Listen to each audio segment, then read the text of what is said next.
दोस्तों, good morning. आशा करता हूँ आप सब ठीक हैं। आज हम डिस्कस करेंगे गिफ्ट्स पर। गिफ्ट लेना या देना किसको अच्छा नहीं लगता। मतलब आजकल सभी को गिफ्ट लेना अच्छा लगता है और कुछ कुछ लोगों को गिफ्ट देना भी अच्छा लगता है, लेकिन इनकम टैक्स डिपार्टमेंट को आपकी गिफ्ट लेने या देने पर बड़ी प्रॉब्लम है। तो इसलिए आज हम डिस्कस करेंगे कि कौन कौन से गिफ्ट और कितनी वैल्यू तक के गिफ्ट आप किसी से ले सकते हैं या किसी को दे सकते हैं, ताकि आपको इनकम टैक्स डिपार्टमेंट परेशान ना करे और उस पर आपको कोई टैक्स भी ना देना पड़े। क्योंकि आजकल इनकम टैक्स एक्ट में चेंज हो गया है, जिसकी वजह से यदि आप कोई गिफ्ट लेते हैं या देते हैं तो आपको इनकम टैक्स भी देना पड़ता है। तो ये होता है कि गिफ्ट देने का सारा मज़ा ही किरकिरा हो जाता है कि एक तो हम गिफ्ट दें और उसके ऊपर से इनकम टैक्स को टैक्स भी दें। तो मैं रिक्वेस्ट करूंगा कि यदि आपने इस चैनल को सब्सक्राइब नहीं किया है तो आज ही सब्सक्राइब करें, और जिससे आपको सारी इन्फॉर्मेशन, जो भी लेटेस्ट इन्फॉर्मेशन है वो आप तक पहुंचती रहे।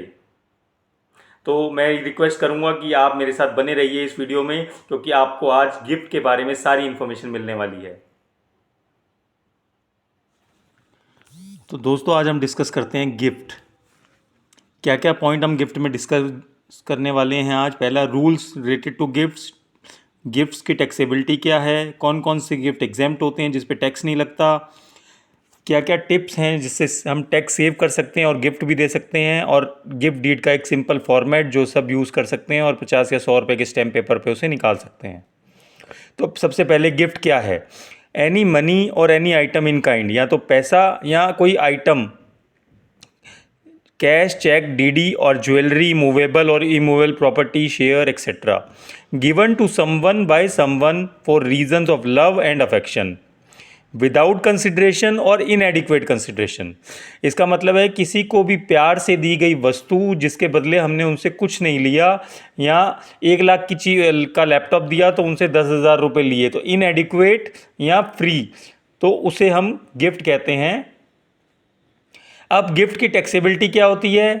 गिफ्ट टैक्स इंडिया में एबोलिश हो चुका है, तो गिफ्ट पे कोई टैक्स नहीं है गिफ्ट टैक्स के नाम से, लेकिन इनकम टैक्स एक्ट में गिफ्ट पर टैक्स लगा दिया गया है।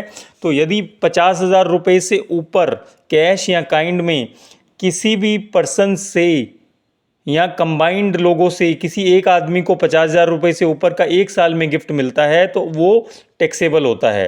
तो यदि आपको 50,000 तक का गिफ्ट मिला है तो वो एग्जेम्प्ट है, लेकिन मान लीजिए आपको जो गिफ्ट मिला, चार दोस्तों ने आपको मिलकर गिफ्ट दिया, चारों की टोटल वैल्यू 60,000 हो गई, तो पूरे 60,000 रुपये पे टैक्स लग जाएगा, 50,000 एग्जेम्प्ट नहीं होगा। बट यदि गिफ्ट की टोटल वैल्यू 50,000 से कम है तो वो पूरा एग्जेम्प्ट होगा। और इस पे टैक्स किस बेसिस पे लगेगा। ये जो गिफ्ट मिलेगा आपको इनकम फ्रॉम अदर सोर्सेज के हेड में ऐड हो जाएगा और नॉर्मल स्लैब रेट के हिसाब से टैक्सेबल होगा। जैसे आप 30% कैटेगरी में आते हैं तो आपको 30% के हिसाब से टैक्स देना पड़ेगा, अगर 20% में है तो 20%, तो नॉर्मल आपकी इनकम में ऐड हो जाएगा और जो भी स्लैब है वो रेट, टैक्स का रेट आप पे लगेगा।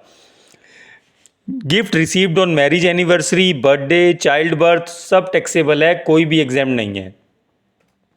कौन कौन से गिफ्ट एग्जेम्प्ट होते हैं।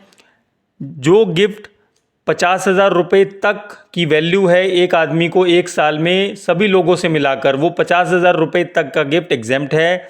रिलेटिव से कोई भी गिफ्ट मिले वो एग्जेम्प्ट है। रिलेटिव कौन है या किस किस रिलेटिव से जो गिफ्ट मिले वो एग्जेम्प्ट होता है, वो हम आगे डिस्कस करेंगे। अगर हमारी शादी है या शादी पर हमें किसी से गिफ्ट मिलता है तो वो एग्जेम्प्ट है। तो यदि आपकी शादी है, मैरिज है, उसके ऊपर आपको किसी से भी, फ्रेंड से, रिलेटिव से, नेबर से, किसी से कितना भी गिफ्ट मिले वो सब एग्जेम्प्ट होता है। मैरिज एनिवर्सरी पर जो गिफ्ट मिले वो टैक्सेबल होता है, लेकिन मैरिज पे कोई भी गिफ्ट मिले वो सब एग्जेम्प्ट होता है। लेकिन आपको उसके प्रूफ रखने पड़ेंगे, क्योंकि कई बार इनकम टैक्स अथॉरिटीज़ आपको नोटिस इशू कर सकती हैं। यदि आपने मोटा 20-30 लाख रुपए के गिफ्ट दिखा दिए तो आपको नोटिस आ सकता है कि हमें लिस्ट ऑफ पर्सन चाहिए with name, PAN number, address, कि किस किस ने आपको ये 30 लाख के गिफ्ट दिए थे, और उनके घर भी इंक्वायरी के लिए लेटर या नोटिस जा सकता है कि आपने क्या सच में इनको इतना गिफ्ट दिया था। यदि आपको कोई पैसा, मनी रिसीव्ड अंडर विल या इनहेरिटेंस से जो मिलता है वो भी पूरा एग्जेम्प्ट होता है। उसको हम गिफ्ट नहीं कहेंगे लेकिन वो भी एग्जेम्प्ट होता है। अब रिलेटिव्स डिस्कस कर लेते हैं जिससे जो गिफ्ट मिलता है वो टैक्सेबल नहीं होता। स्पाउस, यदि आपको स्पाउस से गिफ्ट मिलता है तो वो टैक्सेबल नहीं होता, कोई भी वैल्यू हो। Brother sister of spouse, brother और sister of either of parent, यानी चाचा, ताऊ, भूआ, मौसी।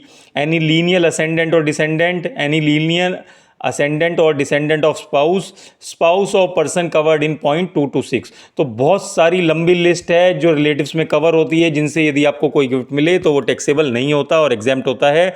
ये और कौन कौन रिलेटिव कवर होते हैं वो आगे भी मैं आपको एक लिस्ट दिखाऊंगा।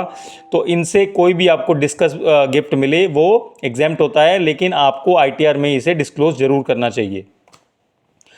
अब हम कुछ एग्जाम्पल से समझते हैं। जैसे mister x receive the below amount during financial year 2022-23 rupees 1,50,000 from friend in USA।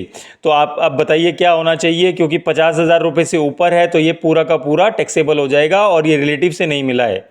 दूसरा 2,52,000 फ्रॉम ब्रदर, ये ब्रदर से मिला है जो कि रिलेटिव की डेफिनेशन में कवर है, तो ये पूरा एग्जेम्प्ट होगा।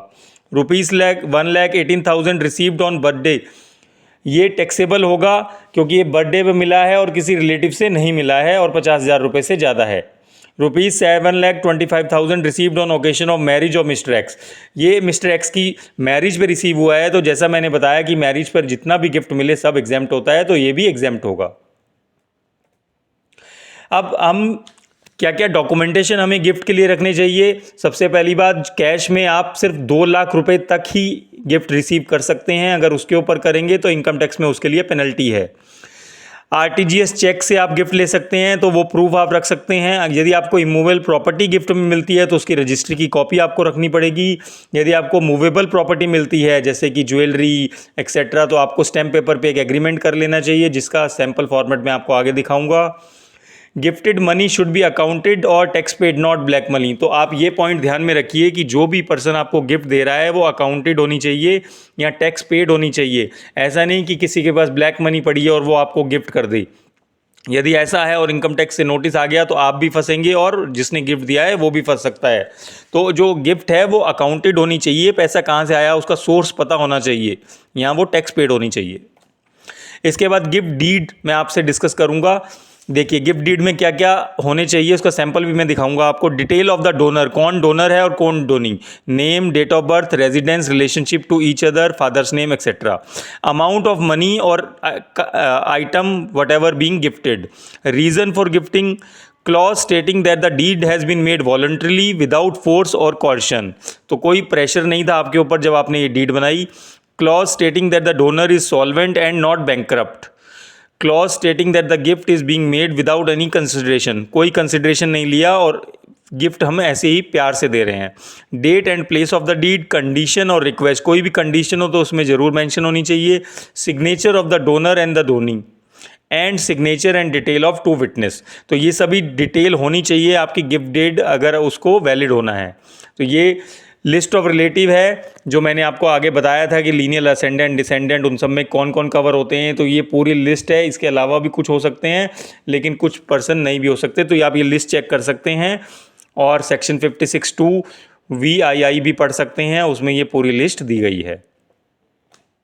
ये सैंपल ऑफ गिफ्ट डीड जो ऐसा मैंने प्रॉमिस किया था, this deed of gift made this day of month year between mister this as this resident of this called the donor and this one called the donee, witnessed as follows, so this is the condition, signature, name and address of the witness, donor signature। तो ये sample है, ये आप एक 50 या 100 रुपये के stamp paper पे निकाल कर रख सकते हैं ताकि कोई भी इनकम टैक्स से आपको नोटिस आए गिफ्ट रिलेशन में तो आप उसको प्रूफ दे सकें।